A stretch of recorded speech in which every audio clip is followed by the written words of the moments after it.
All right, so first play we're going to look at 2nd and 2, one of the Patriots' first offensive plays. What's going on, everyone? Mike Kadlick and Taylor Kyles here for CLNS Media, back with another live episode of the Patriots Daily Podcast here on the CLNS Media Network, powered today by our good friends over at PrizePicks. And Taylor, I'll be frank, we have a lot to get to today.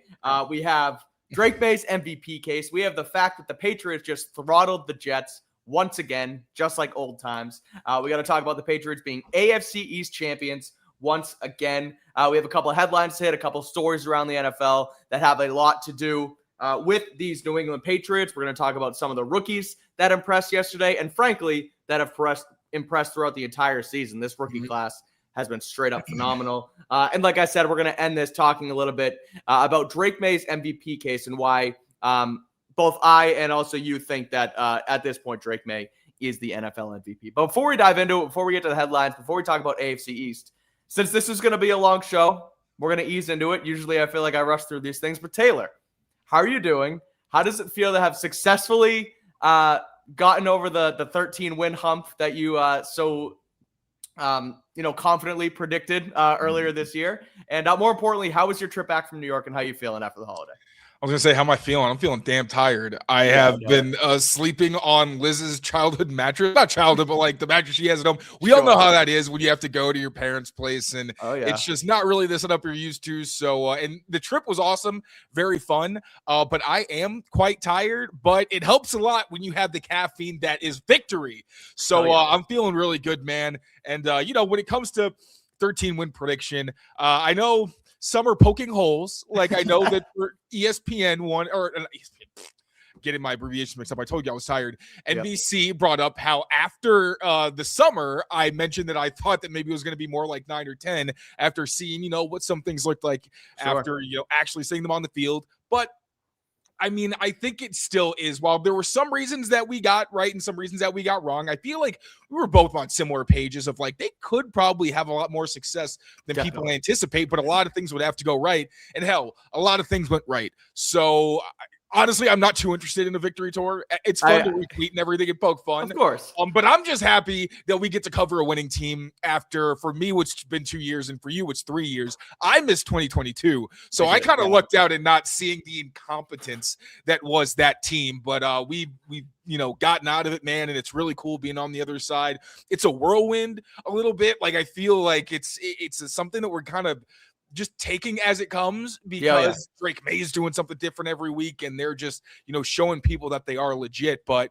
it's been fun to cover, and this is another game that's going to be a good one to talk about because obviously beat the Jets, beat up on a bad team, but that's what you're supposed to do. They're still in the NFL. This ain't no college team, and it's not easy to put up a 40-burger on anybody, and they did it.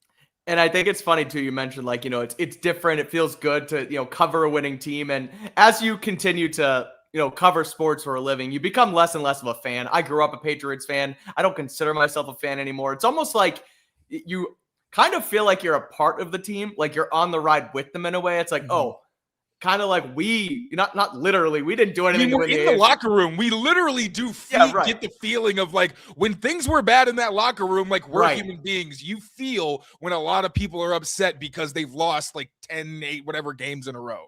Totally. And so that's why it's like, all right, now we get to go cover a home playoff game, Taylor, because the Patriots are also AFC East champions for the first time since 2019, which it looked like that was going to be the case, a couple weeks ago. The Patriots go up early on the Bills, 21-0. They obviously, let Buffalo come back on them in that one. So they had, to have a couple more things happen this time around. But Patriots win. Bills then lose on a last-second 2-point conversion to the Eagles. Pats now on top of the division for the first time since 2019. I also think it's funny that this comes, I think, a couple months after Haley Steinfeld was asked about who are the teams in the AFC East, and she says the Buffalo Bills and their 3 sons. Well, now Daddy's back on top, and that is the Patriots. Since then. I wonder. Exactly. So funny stuff, good stuff, and I think honestly the coolest part to me about all this is Mike Vrabel essentially spoke this into existence, right? And when he sat up there at his introductory press conference and he talked about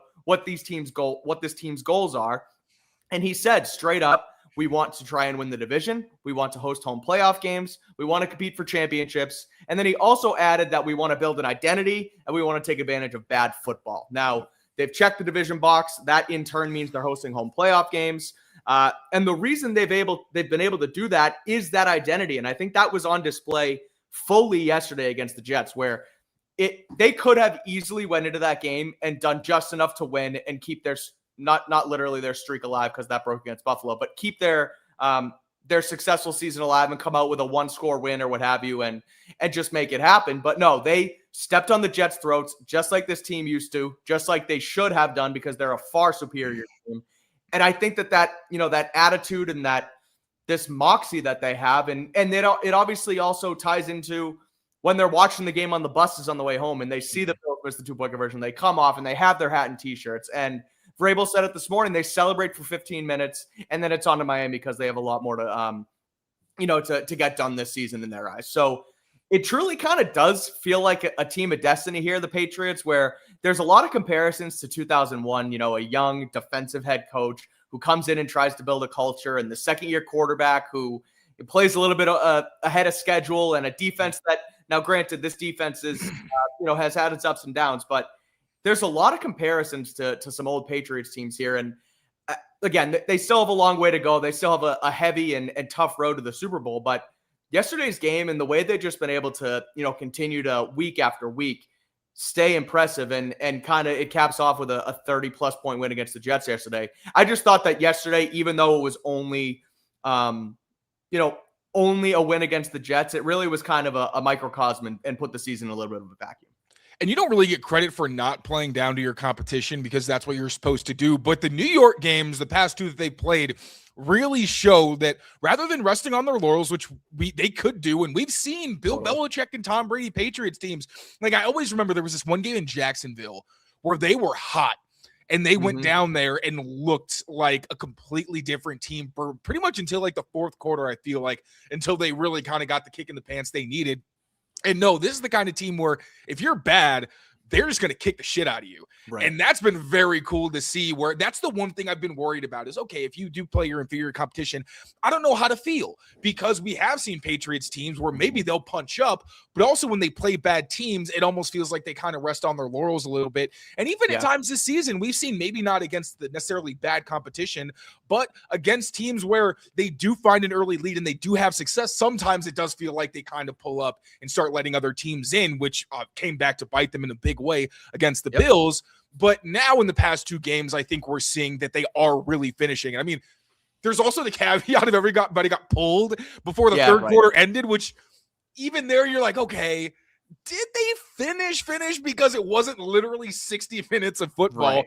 But I mean, when you're able to pack that much efficiency into 2.5 quarters, that's still pretty damn good and shows what your ceiling can be. Like, again, this is not in the preseason, how we say, yes, they're maybe going to be backups, but some of these guys are going to be working at Walmart. Like, some of these guys are going to be selling cars. Like, there are levels to this. Yes, they are NFL backups, but they are still on NFL rosters. And the coaching wasn't great either. There were definitely some times where I was very confused by what the Jets were doing and their effort on some plays. But an impressive effort from the Patriots. I don't care who it was against. And now it just gives the momentum that they got to keep building on. And, of course, we're going to dive into exactly how they were able to have success and who stood out the most. 100%. So we'll get to that here. We have a couple other, though, quick news and notes just from around the Patriots, and that is from Vrabel's press conference this morning. Will Campbell is they're going to open his practice window. He is going to return to practice. Obviously, has been dealing with that knee injury that landed him on injured reserve. Somehow, it's already been not 4 weeks, but it's they're able to open his window now, so they're trying to get him ready to go. And I just wonder, first of all, I know we talked about it. Wait, it has been 4 weeks now, hasn't it? I don't know why I'm losing my mind. I believe so, yeah, because he got hurt against. Yeah, he can come back this week. Yes, he said to practice this week. That's what Vrabel said. Yeah. So he's able to come back. He is returning to practice. Got my wires crossed there for a second. I apologize, but he, if he does end up clearing, could potentially land on the field this week against the Miami Dolphins. Now, a two-part question / topic here for you with the potential return for Will Campbell is, I know Vidarian Lowe spoke today. He came in and had frankly done a pretty admirable job over the last 4 weeks, given the fact that, they were 3-1 and they were, able to keep Drake Maye upright for the most part. He still obviously was able to play excellent football, as we saw yesterday. There were some ups and downs, but long story short, I'll ask you, was Campbell that big of a loss in your opinion over these last couple of weeks? And also, obviously, barring what, the doctors have to say and what his health status is, do you think the Patriots should try and rush him back into action to get a little bit of a, get his feet under him this weekend and maybe get a couple live reps? Or do you think at this point, get him practicing and then just rest him for the postseason? I think that getting Will out there is going to be pretty important because he is a young guy and he has some significant time. And you're probably not getting a bye week because it looks like the Chargers are going to sit Justin Herbert, play Trey Lance. Not an easy situation to beat the Broncos under. Now, we don't know. Crazier things have happened, so it's not necessarily set in stone. But I think you do want to make sure that he can kind of feel like what feels good, what doesn't, just so you can in some way inform how he'll be able to play in the first round of the playoffs. So I would bring him back. Don't rush him necessarily. If you think that another week of not playing would probably be better for him, and I think that's a path that they would take, obviously do that. But it's not the same as I saw our buddy Andrew De Silva, you watch on the show and who has some great tweets, and I love how his brain works. He mentioned the idea of potentially sitting Morgan Moses in next week's game, or this week's game technically. And I don't love the idea of Vidarian Lowe playing on the right side, but at the same time, we know this is a team that does value that level of versatility. And I wonder if they would maybe just give, whether it's Caden Wallace, whether it's Marcus Bryant, Vidarian Lowe, whomever, I think Morgan Moses would make more sense because he's played a ton of football. You don't need to necessarily make sure his legs are under him. You just got to make sure he's got legs to stay under him. So bring Will Campbell back. And I mean, it was a significant difference in the way they played. So looking at the numbers, Will Campbell allowed a 5.9% pressure rate when he was in the game at left tackle. Vidarian Lowe's been 9.4%, significantly higher. Their knockdown rates have actually been pretty similar, 1.9%. Their efficiency, Will Campbell about a point higher, but I know those are numbers that nobody really cares about necessarily. But when you just talk about on the field, Will Campbell has elite athleticism and a fantastic anchor, and I think those are things you miss.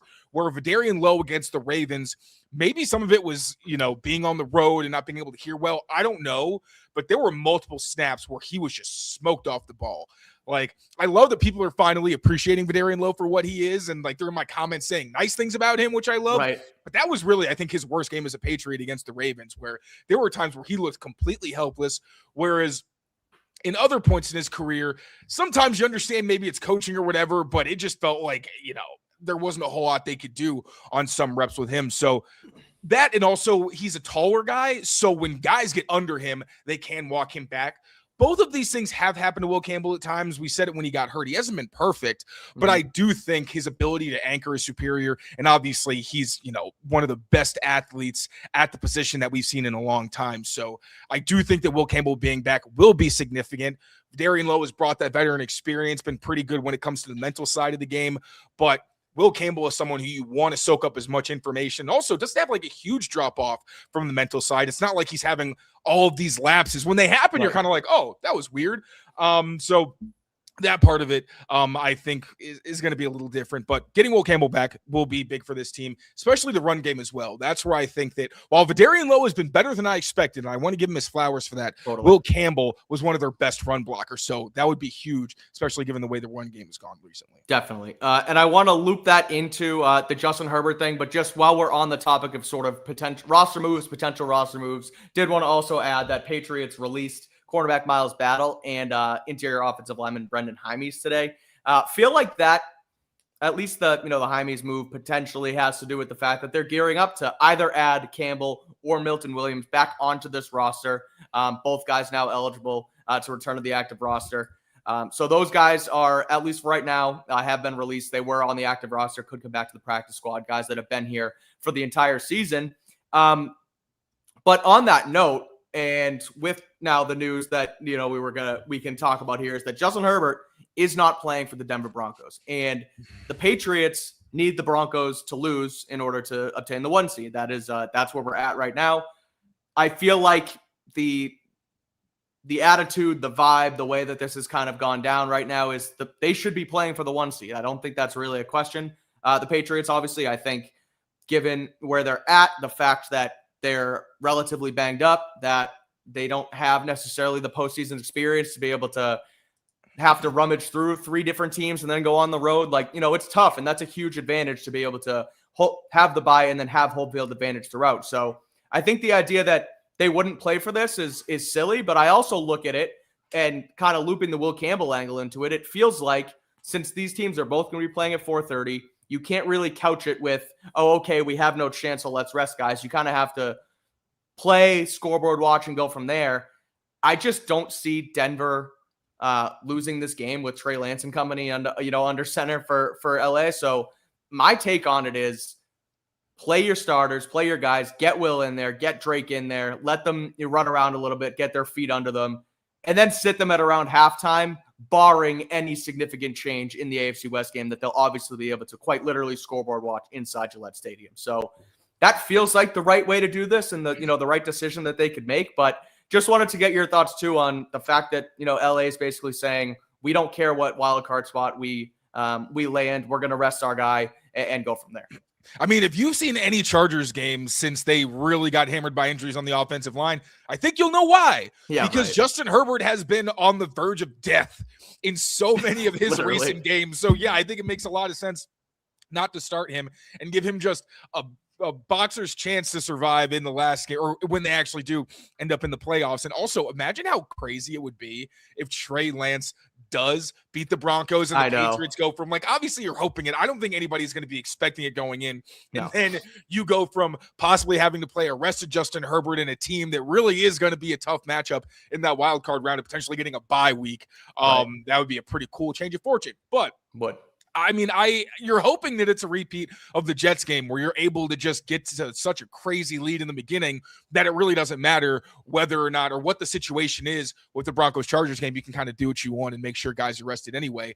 But absolutely, man, you got to win this game. I think when you talk about playing to your identity, I think they want to finish, right? Finish longer than the guy with the ball, strain, all of those things. You want to make sure that you finish on a note for the regular season where guys feel like, not that they left it all out there necessarily, but that they were able to finish on a high note and carry that into the playoffs. Now, at the same time, you don't want to be stupid, and you want to make sure that you are monitoring injuries and, having a certain amount of guys on a snap count if they need to be. But Vrabel's on top of that. I'm just saying it so that I have it on record, but this team, it seems like, has done a very good job managing injuries, being more cautious when they needed to be, and keeping guys off the field. Like Milton Williams was open his practice window. They clearly didn't feel that it was ready for him to come back, and he didn't. So, I think they'll be smart about it. But, yeah, I mean, you got to play to try to win this game. And just ideally, it's not like last week for the Dolphins, more like a couple weeks before that, where they just look like the really ugly version, and you can, have a more advantageous situation late in the game. Quinn Ewers played some pretty good ball for Miami the other day. So it'd be interesting to see how they come in here. And obviously he's going to, try and sell himself, if you will, to, keep that job into the future. And Mike McDaniel, while it seems like they're going to be backing him, is obviously still coaching for his job. And so Miami's not going to come in and roll over. But on that note, and, kind of the finishing through the season aspect too, Taylor, I think, like, technically going into this football game, the Patriots still have more to play for, right? Because they can get that number 1 overall seed. That does tie into Vrabel's goal of hosting home playoff games, not just home playoff game or 2 or whatever, right? Like you get the home field advantage. So I think that based on the identity, you have to go into it. Now, if they were already locked into the number 1 seed, or if there was a situation where they were locked into the 3 seed and could not move back or forth, then I think that's a different situation, because you're literally not playing for anything at that point, right? So maybe you take that opportunity to say, we know exactly where we're at. We know we're hosting this game on this day. We don't have the bye, what have you. There's still a little bit more left on the bone here. I think that they do ultimately have to finish through. And I think it would be a little, against what they're known for and what they've made their money, frankly, for this season, doing just that. So I'm with you. I think they play through it.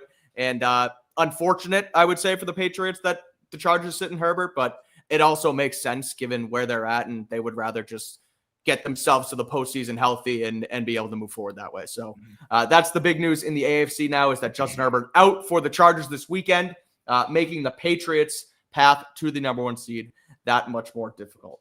One more thing here, Taylor, on the headlines angle of this show is the the Patriots punt coverage. I know you wanted to dive into that a little bit here against the Jets. Now, for those who watched the game yesterday or for those who didn't, the Jets ran 2 fake punts on the same exact drive. One of them was converted. One of them wasn't. Austin McNamara, the punter, completed a pass across the middle. Brendan Schooler in some sort of coverage.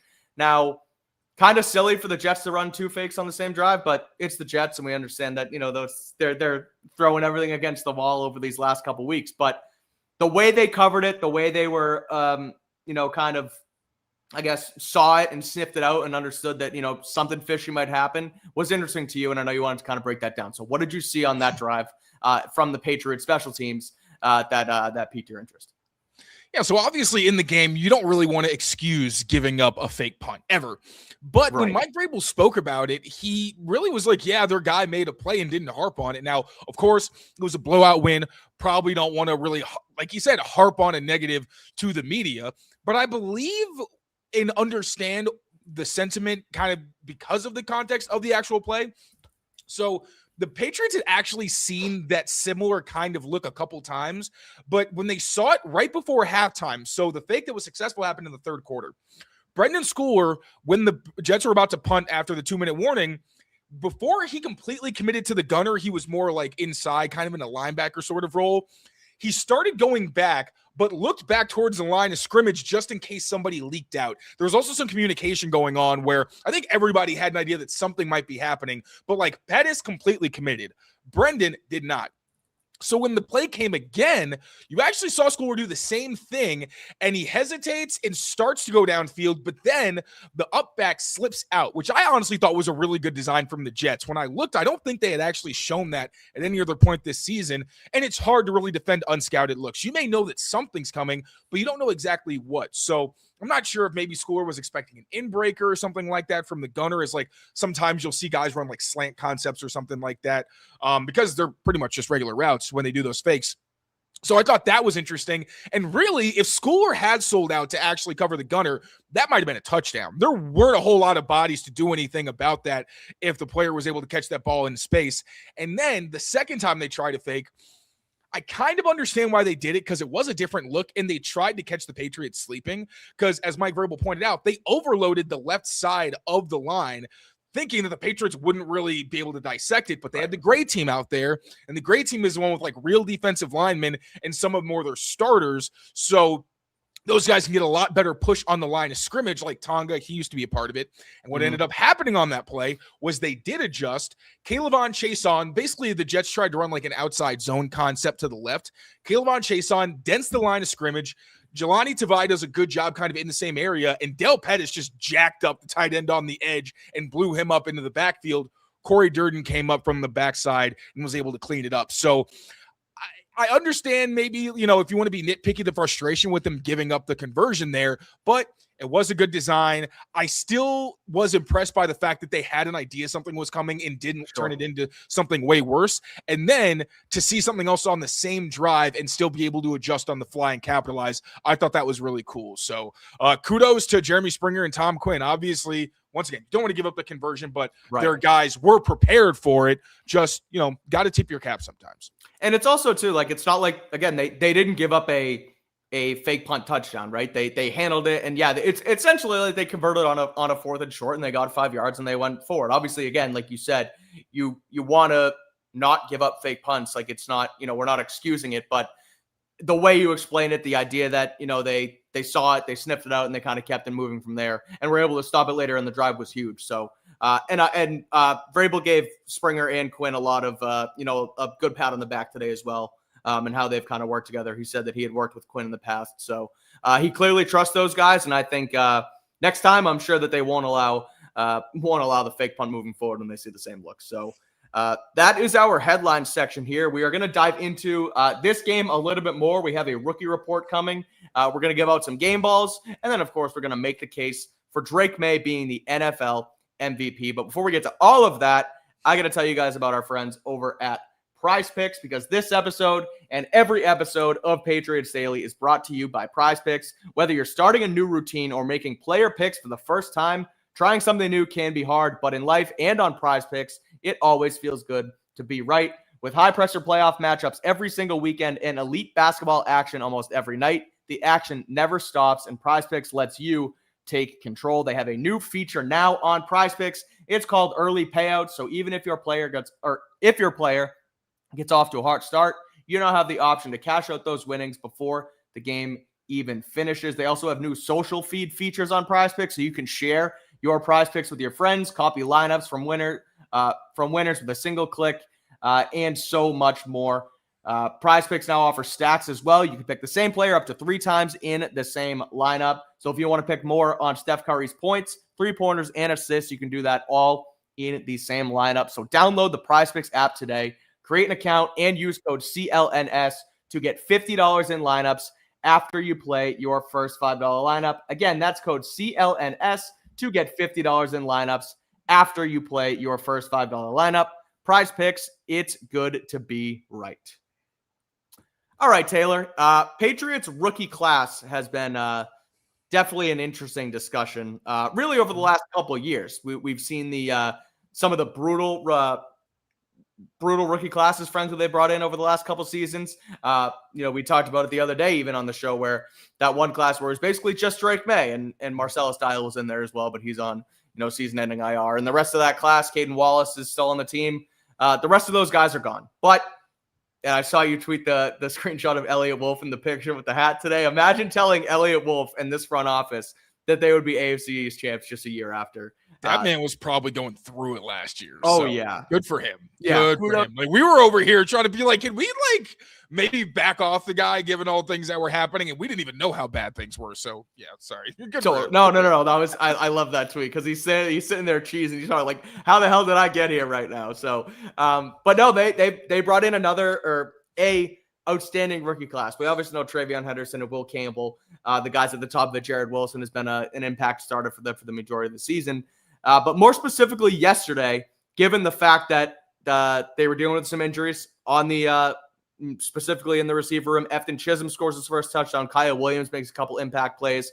So we'll split it up here offensively and defensively, Taylor. What did you see from the Patriots offensive rookie class on Sunday against the New York Jets? Yeah, so we'll start from the guys who played the most snaps, especially when things were actually going on that were significant, and then kind of go down from there. So starting with Kyle Williams, went 3 for 5 when targeted for just 20 yards, did have a couple conversions, but he also had a drop. So Kyle Williams basically replaced Kayshon Boutte in this game. He was clearly the primary X receiver who was in a lot of the isolated matchups on the outside. Got to see some of his release packages and that speed. Even though he didn't get targeted a ton, there were a few plays where he was open. Not in the kind of way where it's like Drake just missed him. There were a couple where maybe Drake could have targeted him, but not a big deal. The plays that he did make, though, the 2 conversions both came on 3rd down. Good enough. All three of his catches actually came on curl routes. There's one against zone, one against man where he did get some really nice separation. So solid game from him as a receiver. Unfortunately, did have the drop on a gorgeous throw from Drake Maye where he threw it right into the honey hole against a disguised coverage, put it on the back shoulder to try to protect Kyle Williams. Unfortunately, I think Kyle's tried to look upfield and then it was just a concentration drop. So it's okay. Just got to work on that moving forward. I also really liked his effort as a blocker, and I have throughout the season. And there's been multiple plays, and we broke them down in our film reviews, where Kyle Williams is blocking and helping either spring something or helping a play get even more yardage, which you wouldn't really expect from like his size. He clearly is kind of the smallest guy in the receiving core, not necessarily the shortest, but just looking at the bodies, like he's kind of small, right? But he blocks his ass off and he's very competitive. So I think it was there was a RHAMONDRE Stevenson run where he was at the point of attack and helped spring it. So I was impressed there and drew the defensive pass interference in the red zone that set up RHAMONDRE Stevenson's touchdown. I did think that was a little underthrown by Drake Maye, but either way, hey, helped sell it and he got the flag. So good for him.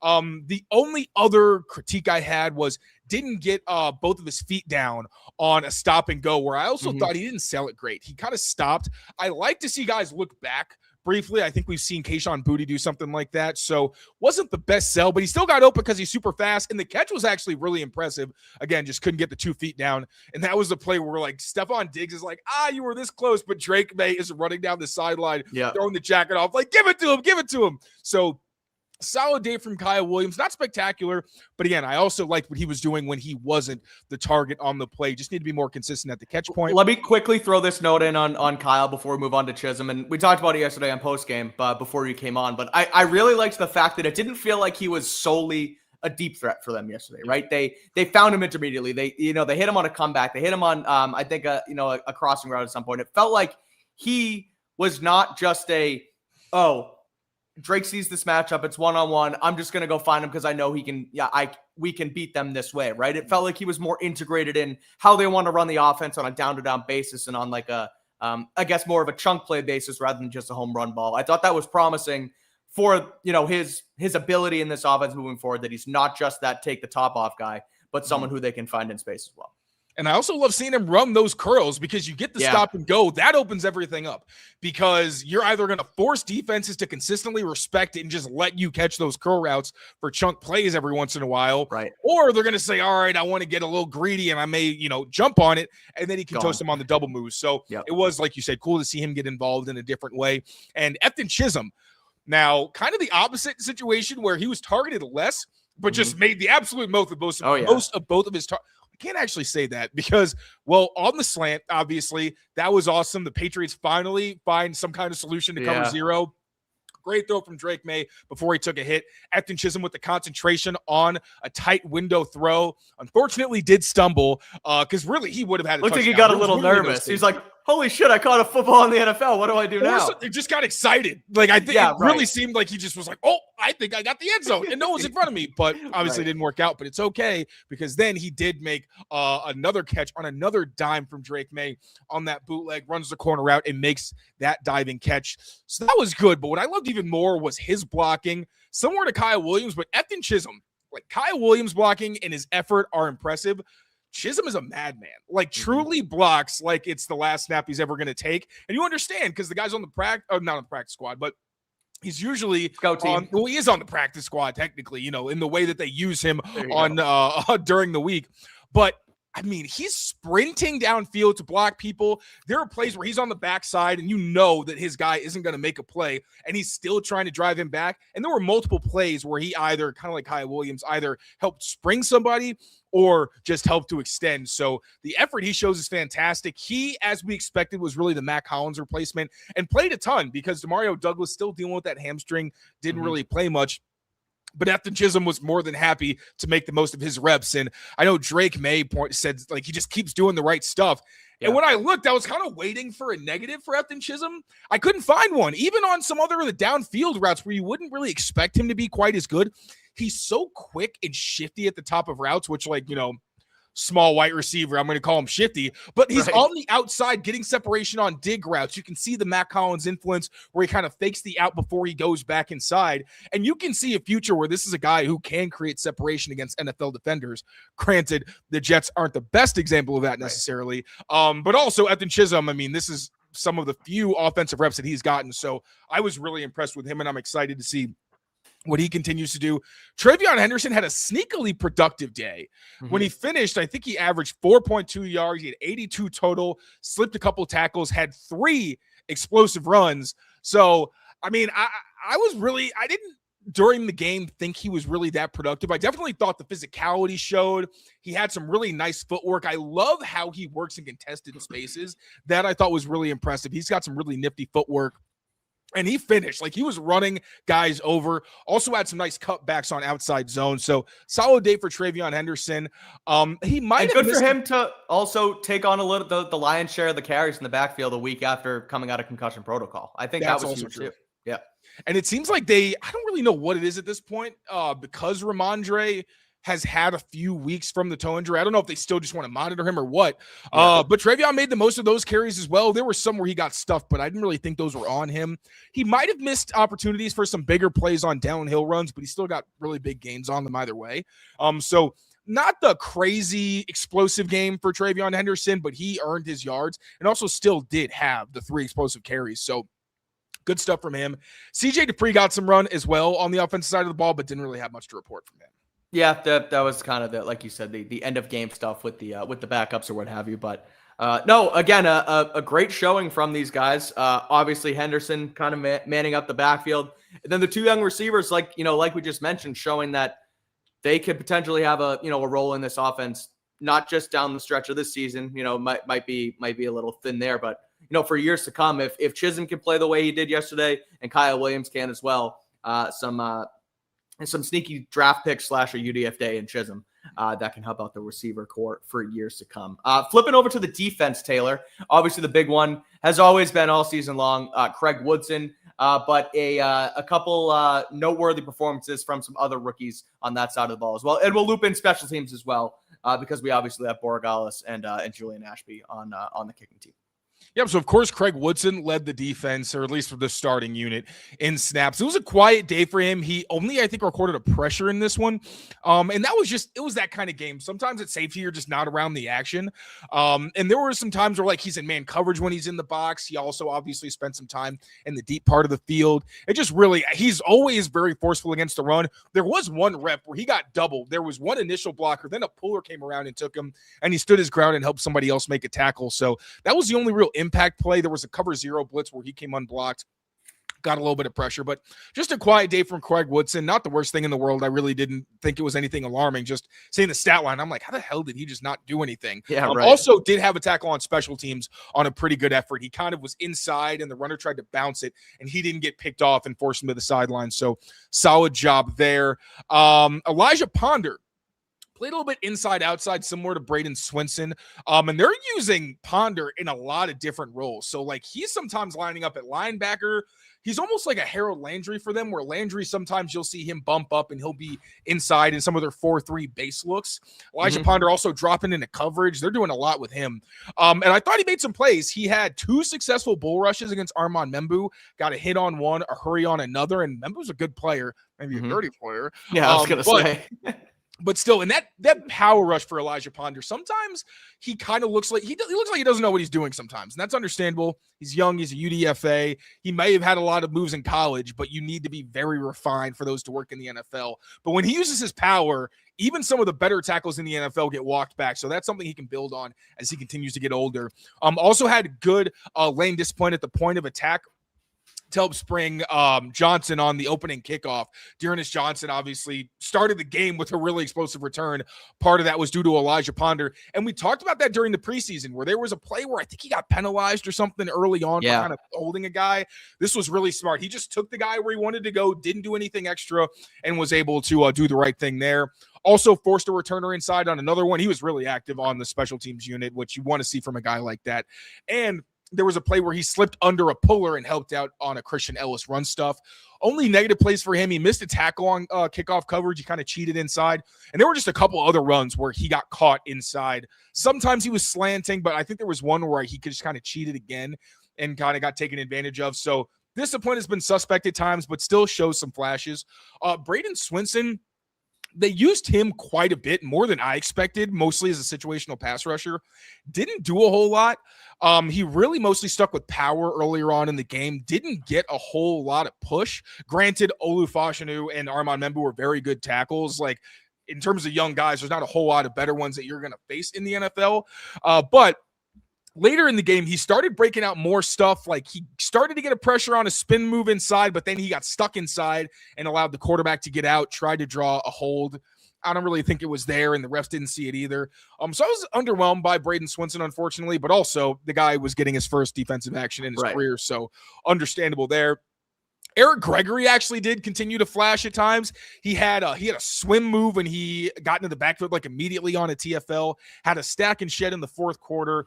I also really like his effort as a transitional rusher, where it's play action, you read run, then you got to find a way to win afterwards. I think that he does a pretty good job on that consistently. And a solid anchor against combo blocks. I just did think he got moved a couple of times when he had to face double teams. Now for special teams, Andy Borregales, 6 for 6 on extra points. So obviously credit there. Unfortunately did miss on, I think it was a 41-yard field goal attempt. So, he's a rookie. It's not going to be perfect. Hope he bounces back next week. And no suspect long snaps from Julian Ashby. That's always a good thing. There we go. That's always it's like a, there's another, Is there a pitch? No, there's another thing. It's the offensive line. If you're not talking about the offensive line, then it's a good thing because there's no reason for the offensive line. Exactly. You'd rather not know the offensive lineman's name, which is why, again, people, for the wrong reason, sometimes knew Vidarian Lowe's name all too well from a couple years ago, but he's getting himself back on track there. But regardless. Do you remember the Jeremy Springer press conference where he basically said that? He essentially said the thing that adults say about kids where it's like, you are to be seen, not heard. I was like, that's kind of intense. It was really funny, but that's literally in the job description. No, it's true. I mean, think about the long snappers that have been here over the years, right? Like Joe Cardone was obviously here for a while. Danny Aiken was here, and we know their names. Yes, you like that poll? We know their names because we're fans and we've seen the team, and we've covered them. But like, a layman doesn't know the long snapper, and that's how it should be. Like, who's the guy from Carolina who Drake Maye loves? Jansen, I think. He's been there for like 20 years. He's been the Carolina long snapper for like 15, 20 years. And Drake Maye loves him because he's been there. Nobody else knows him because he's just Mr. Consistent. He's the long snapper. So that's how it should be. I think Julian Ashby's done a pretty good job of that for the Patriots this year so far. All right, before we dive into the Drake Maye thing, Taylor, you did have a couple game balls you wanted to give out in true Mike Vrabel fashion like yesterday, which did think it was cool that Drake Maye finally got himself a game ball from Mike Vrabel. And it was one that was most important. 8-0, Road Warriors. I liked how he mentioned this morning that it was like a little arts and crafts project between him and Stick, where he wrote all over the thing and added the away games that they went from Miami to all the way through to New York. But this first game ball is exactly who you think it would be. It's Drake Maye, who we know the obvious, the 5 touchdowns, the near perfect passer rating. 19 of 21 passing, really should have been 20 of 21 because he had 100% adjusted completion rate. I was going to say he only had the one real miss later on in that drive at the back end of the first half. So that's number one game ball, but I'll let you dive into it a little bit more. What did you see from Drake? And I know, again, we're going to talk about him being the MVP. We're going to do his full breakdown on the channel tomorrow, but just quickly, your thoughts on him and why you gave him a game ball in this one. Yeah, so for the game ball, I'm going to be very brief. This is really just for this game, but It was one of the best games that a quarterback has had this entire season. So his 90.5 completion rate was the second highest in a single game for a quarterback this year. Do you know who was higher? I was going to say Drake Maye in another game. Drake Maye. Was it? Drake Maye. I was like, because I was looking this morning. That's hilarious. Like, that must have been the highest one for anybody. Right. He had a 91.3 or 91.5 against Carolina. And he is the only quarterback, I think, in NFL history in a single game to have 2 games where he's completed at least 90% of his passes on at least 15 attempts. No other quarterbacks on that. Tennessee game. He went 21 of 23. Tennessee, I'm sorry. Yes. Oh, yeah, no. Yeah, I'm thinking of something else. Yes, but that was insane. So it was the second highest in the season. His passer rating was the second highest for a quarterback this season. I believe Jalen Hurts is the only one who had one that was higher, but total EPA was plus 30.7. That's expected points added. So he added 30 points on his own in this game. That's the most for a quarterback this season.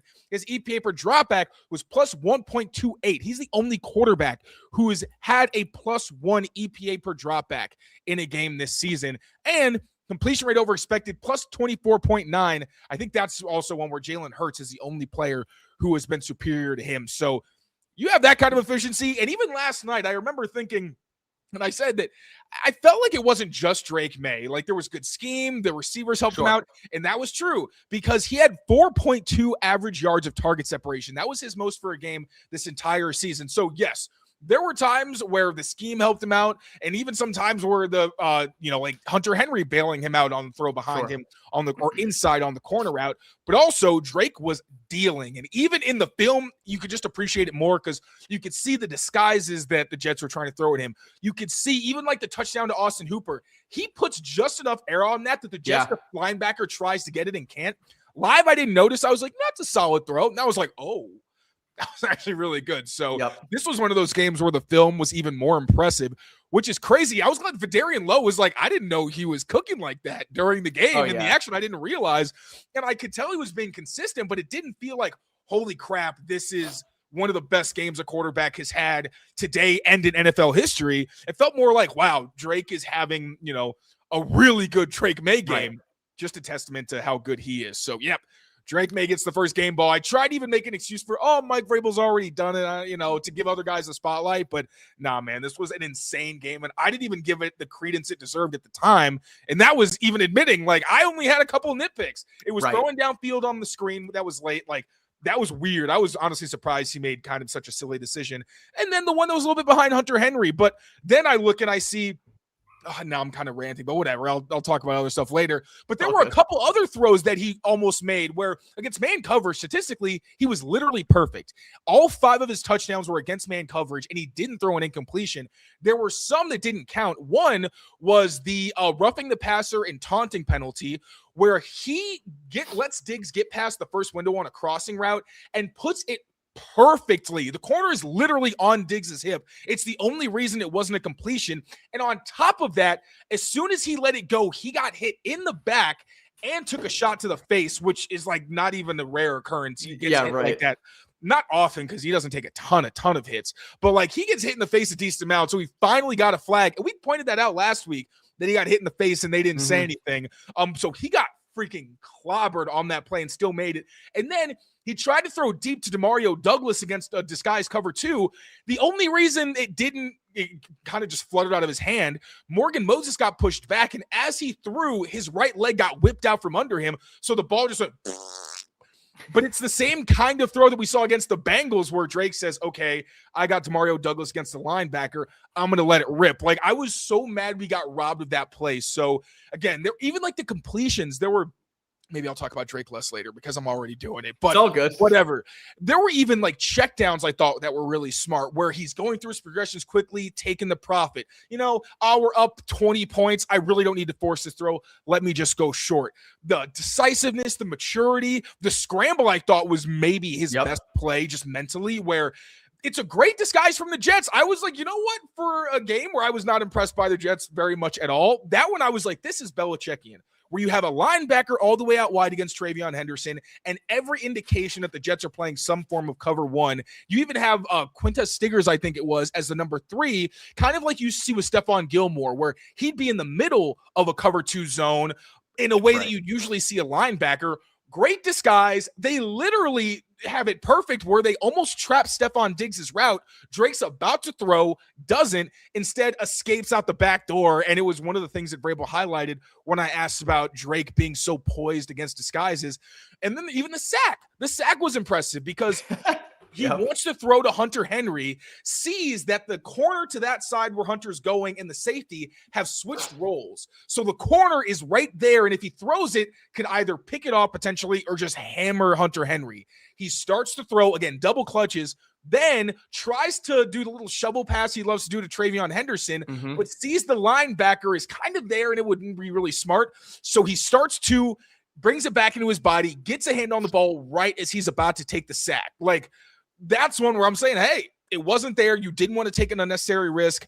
That's a smart sack, even if, on paper it doesn't look great necessarily. So I was really impressed. I know it was a bad team, but if you really look at the minutia, as we will tomorrow, of what Drake was doing in this game, it's incredible to see his maturity and poise for a 23-year-old. We say it every week, but I really don't want people to underestimate what he did. It was the Jets. No, look at the tape. They tried to disguise. They did what they could at times, and it didn't matter. Or like the back shoulder to Kyle Williams. They try to disguise it. He looks down the pipe, transitions, and doesn't hesitate. He knew what he was doing and still delivered a perfect pass after setting and throwing.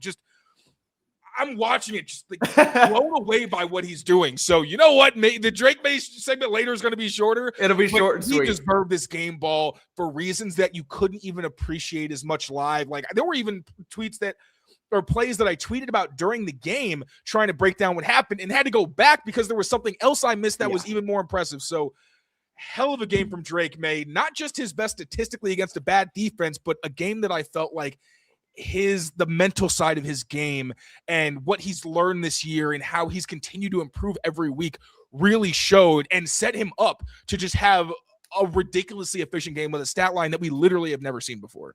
I think, and again, obviously I don't believe I'm able to add anything else to what you just said about Drake Maye, but seriously, like it is insanely impressive. Just what he's doing, the age he's doing it at, the fact that he's in only year 1 of this system. he's in year one with a majority of his teammates, and he's able to that coffee wasn't good, was it, Taylor? So old.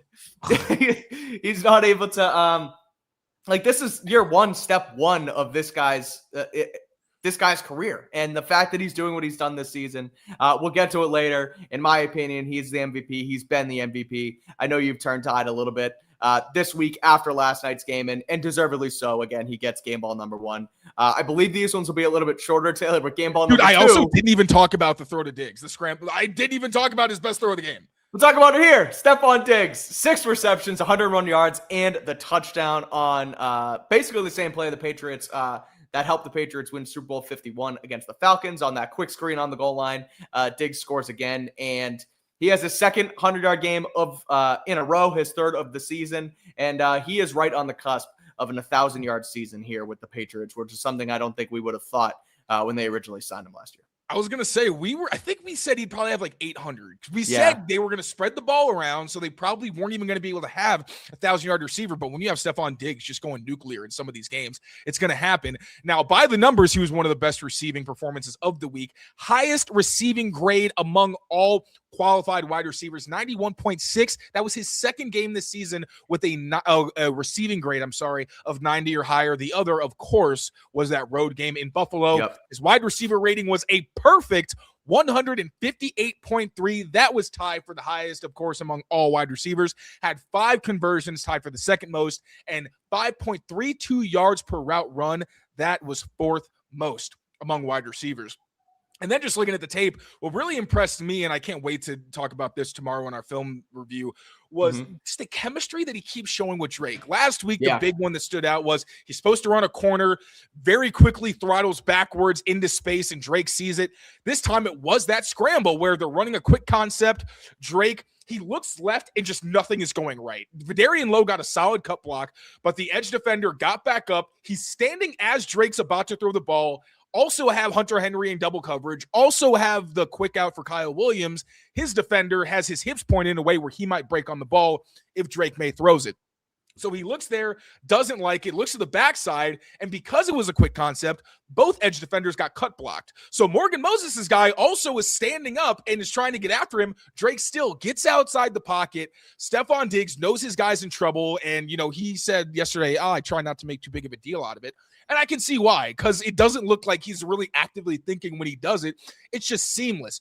Goes upfield, and then the throw. I understand it didn't lead Stefon Diggs. When you're talking about being on the run the way he was and throwing a deep pass, you want it in the area. Let your guy make a play. If it's, if he had literally dropped that in the bucket, Stefon Diggs, God bless you. I just want you to give him any shot. Stefon Diggs, Drake puts it right on top of the helmet. Diggs says, thank you. Plops it, and live, I did not think he got both feet down. I watched that video so many times just to see the footwork along the sideline. That's the shit you get Stefon Diggs for.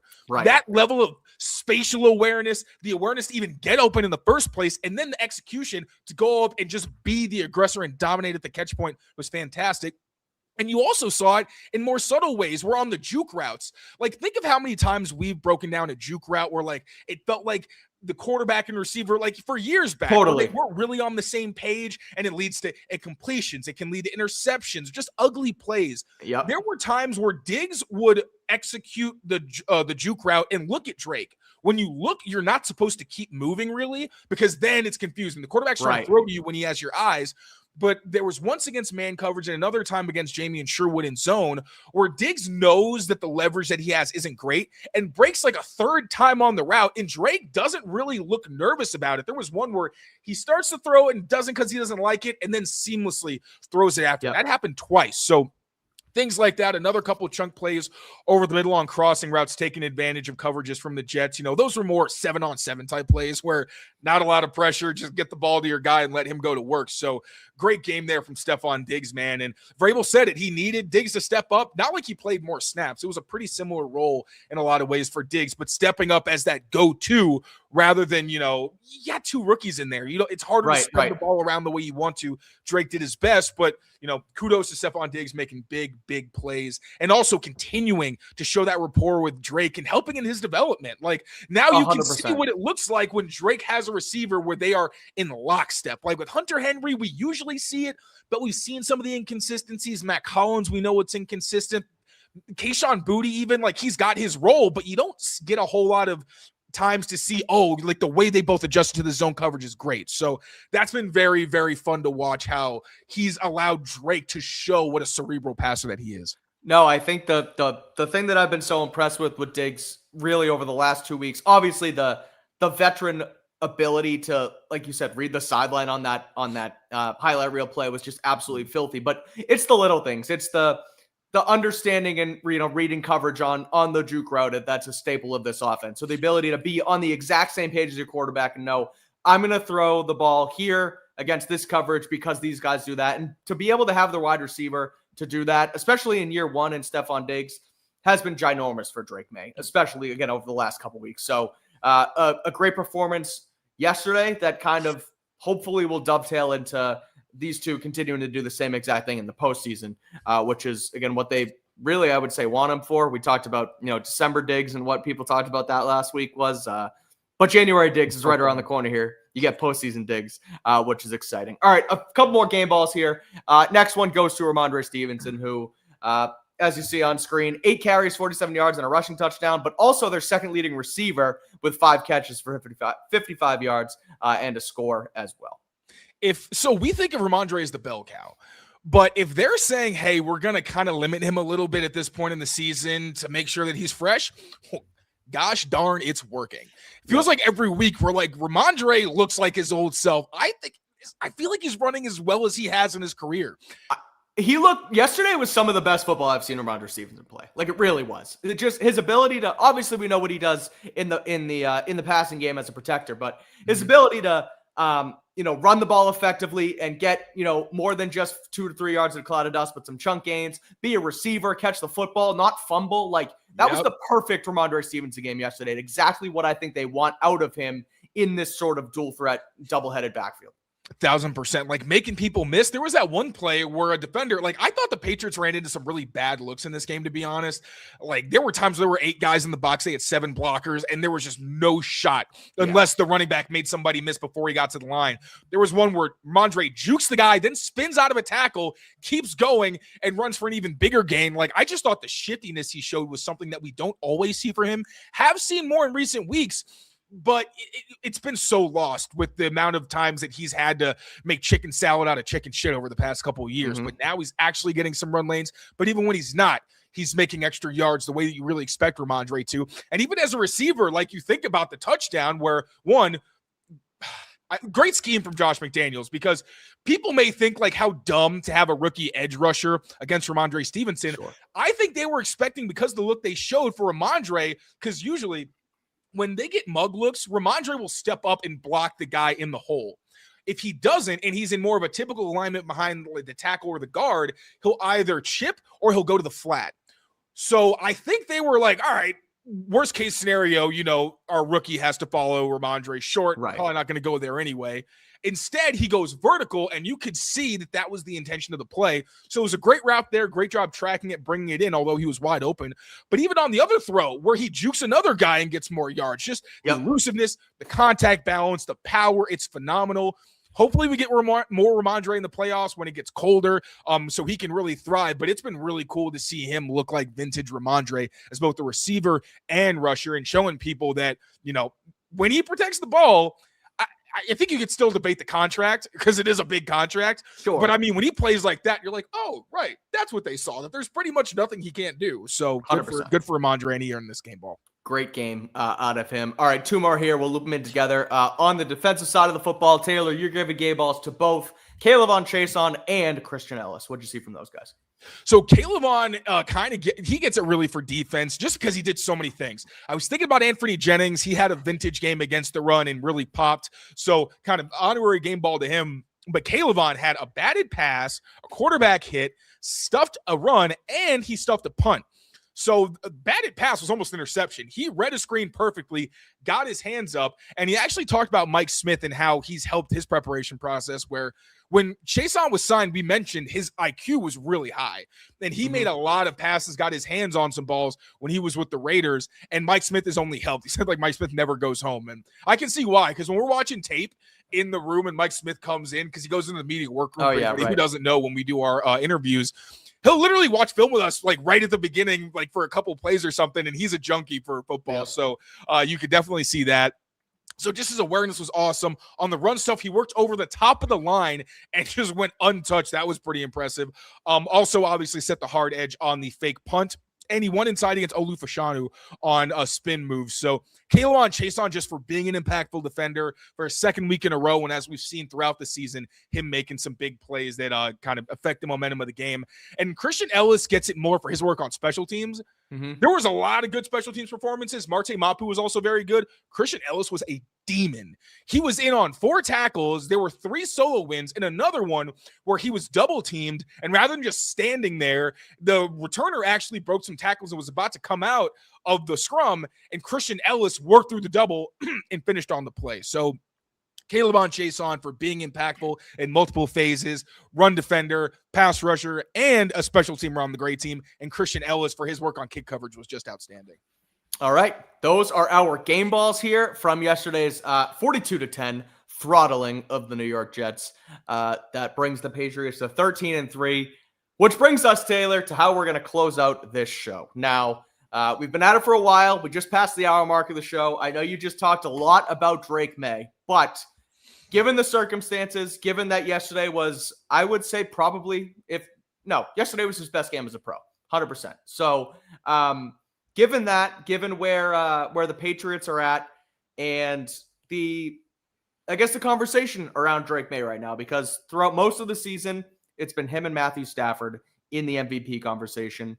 At one point this year, I would say that maybe halfway through their win streak, when they beat Tampa on the road, it felt like, okay, this is real for Drake Maye. And I think that's when I kind of maybe a little prematurely crowned him the MVP. I've come back and forth a little bit on it. I think last week against premature Baltimore, MVP prediction in week 9, 10. Yeah, right, exactly. So it's all part of the game. Now, last week against Baltimore, and I felt like honestly throughout the Buffalo game where he looked like he probably had his worst game, that's when it kind of started to fall apart for him.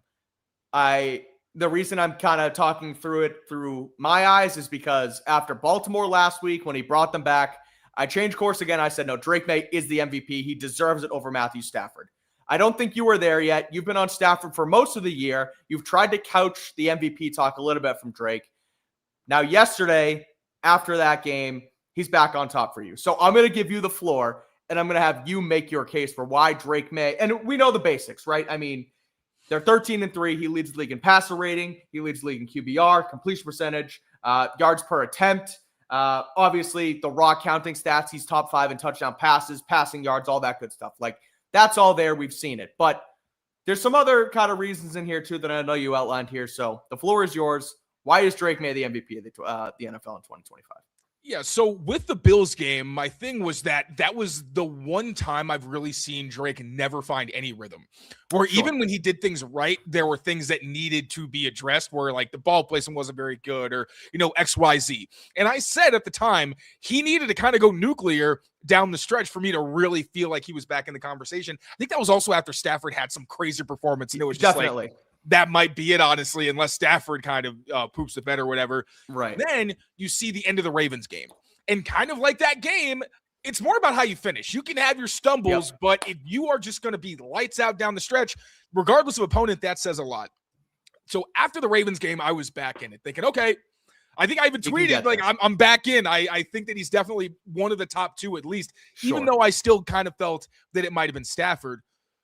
But after yesterday, it's too many times that he has set a record or tied a record or is the first quarterback to do something in X amount of years or, the first guy to do this for the Patriots since Tom Brady in 2007. Like, it feels like every week that he plays well, he's so efficient that he's, making some kind of milestone. So as impressive as Matthew Stafford's been, and they're neck and neck in so many things. Like, this is in no way discrediting him. Well, and I'll say too, it's I'll timestamp the show. It's 8:09 on Monday. The Rams play in 20 minutes. If Stafford goes out and matches Drake and throws 5 touchdowns, the conversation's probably over anyway. But for right now, like you said, they've both had incredible seasons. I just say, and not to kind of cut off your case here, but the way Drake's been able to do it with what's around him compared to Stafford and that team, they're playing for the 1 seed. Rams are definitely they can't win the West now. They're going to be a wild card. Like there's a lot of angles to it that I just think Drake has still kind of done so. But again, I wanted to add that Stafford plays tonight. So there's still 3 football games between these guys to be had. 100%. And when you talk about, like you mentioned, the supporting cast, right, I think you can have a back and forth argument there where, like, Stafford, clearly he has the 2 best running backs in football. Like, statistically, Blake Corum, Kyron Lacy are the best. Also has Puka Nacua. Also has Devontae Adams. A huge reason why his touchdown number is so ridiculous right now. Right. And a great offensive line. I think you can kind of cancel out Josh McDaniels and Sean McVay. I think that's pretty fair. But it's clear, like, I'm not trying to be disrespectful to the Patriots receiving core, because I've said they have one of the deepest receiving cores in the league. And I think you saw that with them having 2 rookies that were able to step up and still make plays for them yesterday. And then there's the schedule for the Patriots. Oh, Drake's not doing it against anybody. And sure, he had his struggles against the actual good defenses he played. He also was putting up some of the best numbers against the best defenses he was playing, like the Bills defense, which, injuries be damned, man, they're always in the conversation and they're always competitive because they're so well coached. Obviously, there was the one really bad game, but that first game, what he was able to do at the end was fantastic. The Browns, he was able to still play well. And even on teams that aren't crazy talented, they're still well coached, and they have good schemes, like the Buccaneers with all their blitz packages, like the Ravens with everything they can throw at you. And he never really looked rattled. Like, when Drake doesn't play well, it's almost always because his accuracy is off. It's not like, wow, his head is spinning, he doesn't know what he's looking at. Right. You can assume that when he plays poorly, because I think it's an obvious and easy thing to go to. But very rarely have I been like, oh, he was in a torture chamber. That poor guy, like, he finally looked like a second-year quarterback. He rarely looks overwhelmed. It really is just his accuracy kind of gets scattershot at times. Sure. So, for one, as I mentioned before, I think just the record books. I'm going to go through really quickly some of the things he's done this season. Yeah, let's hear it. So we have an idea of what the records are. He has the highest QBR for a single game since the stat was invented in 2006. QBR basically shows how much of a team's win is how much a quarterback is accountable for a team's win. And Drake, I think, was a 99.6 or something like that. Yeah, it's basically, and I don't know the exact detail, but it's like ESPN's version of passer rating that, like you said, includes clutch factor and the ability to win. It adds rushing stats and things like that. So it's ESPN's version of what they call like a better passer rating. And it's out of 100 versus the passer rating, which is 153. And you said he scored a what? A 99.6? It's like a 99.6. That's crazy. Yep. Yeah. So there's that. First player in NFL history to complete over 90% of his passes while throwing for at least 250 yards and 5 touchdowns in a game. Crazy. He completed 75% of his passes and threw for at least 200 yards in 7 straight games at one point this season. That trails only Tom Brady in 2007 for the most in a single season in NFL history. He's pretty one of only 3 quarterbacks to have. Oh, well, what happened? No, nothing. Okay. One of only 3 quarterbacks to have 6 or more straight games with 200 or more yards and a 100-plus passer rating at age 23 or younger, joining Patrick Mahomes and Dan Marino. He's the 8th player under the age of 24 to throw for 30 touchdowns in NFL history, joining Justin Herbert, Lamar Jackson, Patrick Mahomes, Blake Bortles, funny enough, Matthew Stafford, Dante Culpepper, and Dan Marino. And Drake Maye's 5th touchdown yesterday set a new franchise record for the most receivers with a touchdown reception at 5.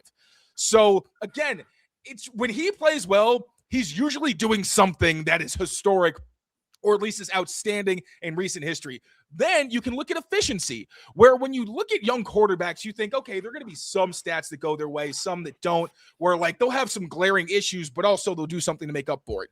No, Drake is performing at the most the most efficient level in several metrics among all passers. He has the highest completion rate, the highest passer rating, the highest EPA per dropback, the most total EPA, and the second most conversions behind Dak Prescott. So it's not even just the efficiency. He's also just converting and moving the football at a very high level. Obviously not the amount of touchdowns that Matthew Stafford has, as I mentioned, but he's clearly moving the ball. And he also, according to PFF, has the 5th highest average depth of target. So all of this efficiency while being one of the most aggressive passers in the NFL. And then one thing I think that needs to be addressed in the Matthew Stafford-Drake Maye conversation is that Drake Maye is a dual threat. So all the things he's doing as a passer, where we're saying he and Stafford are neck and neck, what about the fact that Drake Maye has the third most scramble passing yards with 412, the fourth most scramble rushing yards with 381, and he's tied for the fourth most scramble conversions with 41 with Josh Allen. So you have to factor that in as well. If you want to say, oh, like Matthew Stafford's more productive or what he's doing, blah, blah, blah, Drake is younger, being as efficient and producing at an elite level as just a pure pocket passer. Oh, and also he can be involved in design runs. He can make things happen when they break down. Like Stafford's still fantastic and works the passer better than almost any quarterback in the league right now, but you also don't want him outside the pocket. He does not produce really as a runner or as a mobile kind of guy. And that's another element that Drake Maye's where Drake adds, where if you want to talk about value, I think it's pretty valuable when you have somebody where having the conversation of if Matthew Stafford's in this system and Drake Maye's in that one, right? You're telling me that the Rams offense wouldn't just be smashing historic records if Drake Maye, this version of Drake Maye, with what he can add as a dynamic dual threat on top of everything else, wouldn't do really well in that offense? I think Stafford could do well in this offense as well, but I don't think he'd necessarily be able to bring it to the same heights because he can't do as many things off schedule as Drake Maye. And my final one, if we're being honest, this was very good for you. MVP is about storylines, right? Sure. It is partially about, like, I think cultural relevance, because you want to have the great story that you can tell for the league MVP. And it also is partially telling the story of the season. Totally. I'm not saying you can tell the story of the season without Matthew Stafford.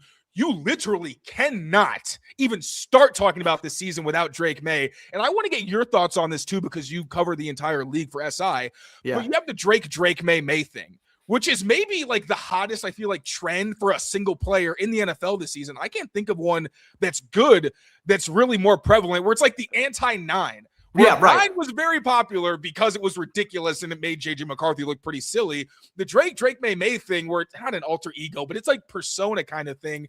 And the NFL is milking it for all it's worth, where you got like trying to find the Drake Maye fan account in the stands and tweeting about it. Like, so there's that. And Michael Maye. And Michael Maye is famous for Bakemas. Famous as shit because of Drake. And like, no offense to her, but like, I mean, it's become like a phenomenon. And the fact that he is becoming, I think, a cultural cornerstone of the NFL in his second season, the way that he has, is another element of this where, yes, for Matthew Stafford, it's like a lifetime achievement award that he still deserves because he's playing at an insane level at this age. But the ways that Drake Maye has impacted this NFL season and how much content, frankly, he's given the NFL, Stafford hadn't given them this much. I'm sorry. No. I'm not saying it's right, wrong, or indifferent, but like, this is a media brand. And Drake Maye, I feel like if he gets the MVP, think of all the content that spawns out. Skyrockets. It adds that much more to it. I'm totally with you. And I laugh because obviously you're the film guy, you're the numbers guy, and you don't like to get into the, the drama and the clicks and stuff, but that's a part of this. And like you said, and you know it yourself, storylines are involved in this. And there is the storyline of the lifetime achievement. The Stafford looked like he might not even play this season because he had the back injury. And then he comes in and he obviously lights up the league, and him and McVay could go win another Super Bowl, whatever. But the league, the Patriots, like, really have something with Drake Maye. Obviously, that's odd. But, I read a story today that was written. It was a column on ESPN. I think Dan Wetzel wrote it. Want to give him credit, where Drake Maye has made the Patriots likable. Like, this team was the villain. They were the villain forever. It was Brady and Belichick and cheating and Spygate and gruff and tough and cut off sleeves and I don't want to talk to you. And now it's like basically just a whole lot of this. Yeah, right. And now it's like everybody loves the Patriots. Mike Vrabel's the man. He's tough, but he gets it. He loves his players. He gives them hugs when they come in the locker room. He goes to guys on the field.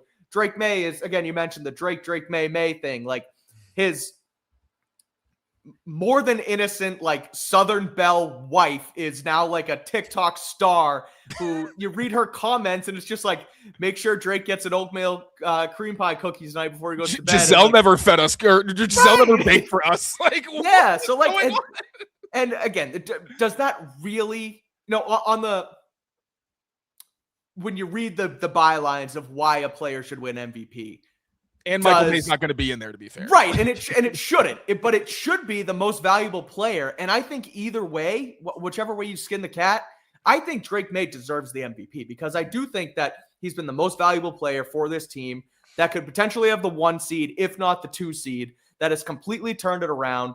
And obviously, Josh and Vrabel are involved as well. But what Drake Maye's done has been, I would say, and I agree with you, the story of the 2025 NFL season. Now, quickly, I know you asked for sort of my perspective on it. Like, you look around the rest of the league, and like Shedeur Sanders clicks, and Aaron Rodgers is a big deal. People love all that shit and like all that kind of drama, but those guys aren't like that. Aaron Rodgers, Shedeur Sanders aren't in the conversation to be the MVP and the best player in the league right now. Like, when you look at the top of the top and, you know, the upper echelon of players in this league, it's Drake Maye on offense, it's Matthew Stafford and Josh Allen, and then on the other side of the football, it's Myles Garrett, who is obviously, you know, not on a great team in Cleveland, but one of the better players in football. Like, I saw some stat that was talking about how often he was doubled and how basically it tanked the offense's production because they were so focused on not letting him wreck the game. Like, Myles, God bless that man. It's crazy. So no, I echo and agree with basically everything you said. I think this game against the Jets, now barring what Stafford does right now, that game just kicked off a few minutes ago. So Patriots fans, thanks for staying if you're still here. I was gonna say, Patriots fans, if you're involved in the Drake Maye MVP campaign, turn us off and go watch ESPN and see if Stafford can lay an egg for the May campaign. But no, I'm with you. I think it should be his award. Now, will he? I don't know. It feels like, again, that the lifetime achievement thing, the fact that Stafford's probably going to retire in a year or two and he hasn't won the award, is all in his favor. But the future is now, old man. Yeah, that's kind of like, we've had young MVPs before. Lamar Jackson was young. Mahomes was young.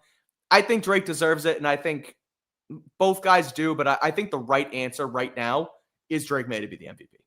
And I would also, I want to give Chad Graff and Sando credit for this one, because this does a really great job of putting into perspective what the MVP race actually looks like right now. Drake Maye edges Matt Stafford out in a lot of categories, and I think it's because, again, of the efficiency, where Matthew Stafford is still efficient. Like, I'm not saying in any way, shape, or form that he is not, and he still clearly meets the threshold of an MVP, but I cannot emphasize enough.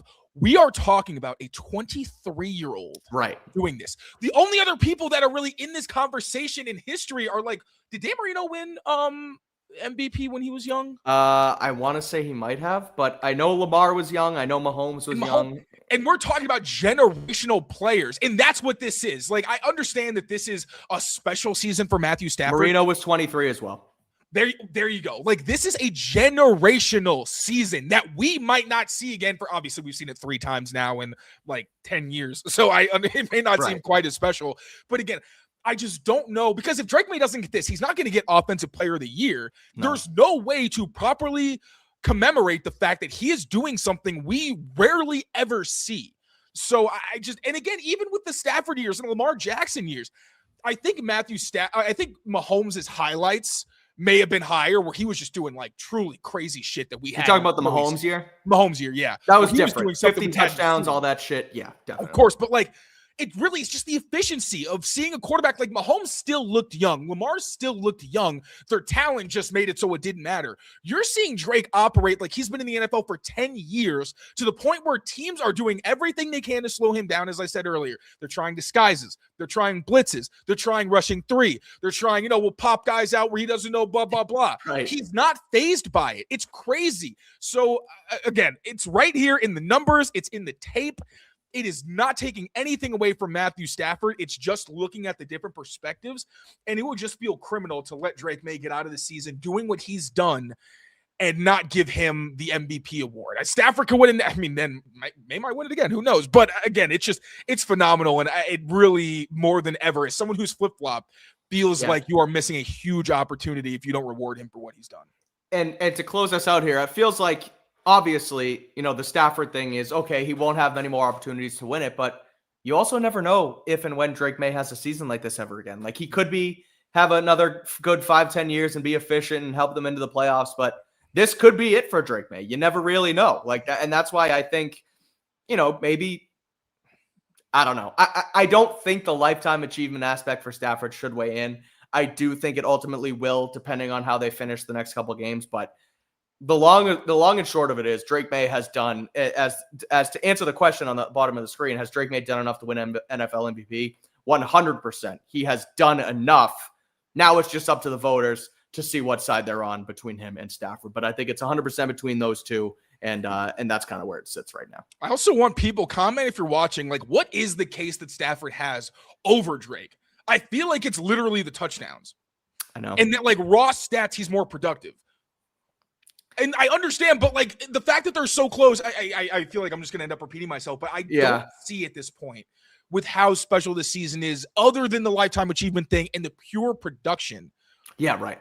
How you make the case. I just don't. And this is just someone who spent the entire season, even when I thought Drake should be in the conversation, I did not until this game think that he should win it.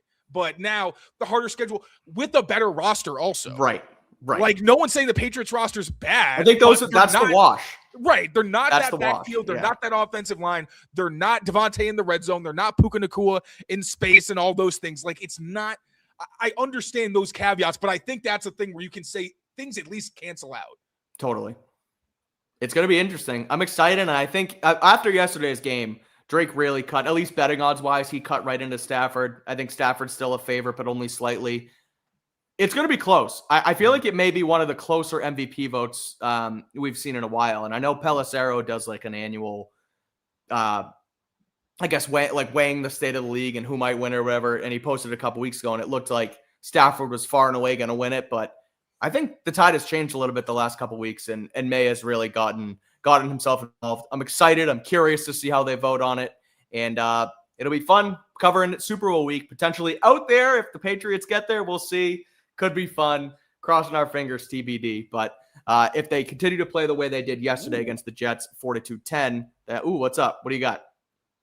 Would an MVP for May vault him over Tatum as the top athlete in New England? It's funny. I'm not going to lie. I think he is right now. I wrote a story earlier today for SI that because Drake talked about this on the radio earlier. He was asked if Jaylen Brown should win the MVP in the NBA this year. Mm-hmm. And Drake shies away from MVP talk, but when it's about somebody else, he was like, oh, hell yeah, like he should win MVP because obviously Tatum's out with the Achilles and Brown has scored like 30 points in like 8 or 9 straight games. So he kind of went off on that. But I mean, yeah, Tatum won a title, but Tatum's out right now. And is anybody saying that Tatum, has anyone ever been like Tatum is the best player in basketball? Like, or like one of like the top two and everybody I was going to say, else? he's like in the top 5 conversation, but he's never really number 1. And I think Drake's in the number 1 category right now. So, and you can see a very clear future where he could be the best quarterback in football. Yeah, 100%. So no, I think it's Drake right now. And that's no knock against Tatum. Tatum's an elite player. So we're on the up and up in here in the City of Champions. Things are looking good once again. So, but that is going to do it now officially. What are we at? An hour 22. One of our longest. 8 minutes, make it around 1:30. Yeah, seriously, an hour and a half. My goodness. One of our longer shows in a while, but it's fun and it's with good cause because we had a lot to talk about after the Patriots blew out the New York Jets, back to old times, going down to the Meadowlands and just giving a good old belt to ass to the New York Jets. So that felt good. Shit kicking in. Yeah, they pushed their shit in, Taylor. They pushed it right in. So 13-3 on the cusp of a potential number 1 seed. They get their 13 wins for Taylor Kyles. I'm sure that's why they did it. And they are now AFC East champions once again. So everything is right once again in New England. Pat's taking on the Dolphins later on this week to close out the season. So we'll have you covered throughout the entire week for that. So make sure you keep it here, rate, review, and subscribe to Patriots Press Pass for the best Patriots coverage in the world. We have our show, Pat's Beat, Pat's Interference, Mike Giardi's show, All 32. We got all of it. It's all here on Patriots Press Pass. So make sure you lock in here, rate, review, subscribe. We'll be back again tomorrow, believe it or not, for some more Drake Maye. We'll break down his game against the Jets and dive a little deeper into the film, or at least the screenshot that Taylor is so great to provide. So good stuff, guys. Thanks for joining. This was a long show, but it was a fun show. We appreciate the love and support as always. And until next time, take care of yourselves, take care of each other, and we will see you soon. Peace out, everyone. Bye-bye.